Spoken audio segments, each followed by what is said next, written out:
பட்டியலுக்கு ஆதரவு இருக்கு. அது போக இன்னைக்கு நீங்க பாத்தீங்கன்னா கவின் ஜெய் கணேஷ் என்கிற அந்த வாலிப பையன் ஆணவ கொலை செய்யப்பட்டிருக்காரு.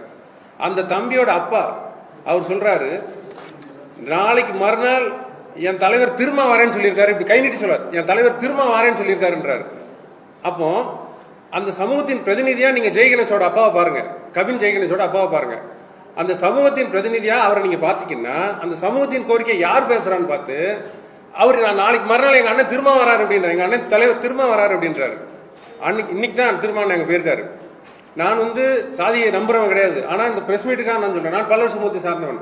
திரும்ப பல்லர் சமூகம் இல்ல, பறையர் சமூகம். ஆனா எங்க சமூகத்தை சேர்ந்த ஒருத்தர் சொல்றாரு, எங்க அண்ணன் திரும்ப எங்க தலைவர் திரும்ப நாளைக்கு வரான்றாரு. நேற்று ஜான் பண்ணி போயிருக்காரு, இன்னைக்கு டாக்டர் கிருஷ்ணசாமி போயிருக்காரு. ஆனா எங்கள் சமூகத்தில் பாதிக்கப்படும் போது எங்கள் மக்கள் யார தலைவராக கூப்பிடுறாங்க? திரும்ப தலைவராக கூப்பிடுறாங்க. ஏன் கூப்பிடுறாங்க? திரும்ப அவர்களுக்கு ஒரு பாதிப்பு வரும்போது இந்த மக்களுடைய குரலை திரும்ப எதிரொலிக்காரு, அதனால திரும்ப தர்றாங்க. இதுல இருந்து என்ன தெரியுதுன்னா, இந்த பட்டியல் வெளியேற்றம், இந்த வெங்காயம், இதெல்லாம் எங்க சமூகத்தில் ஒரு பொருட்டே கிடையாது.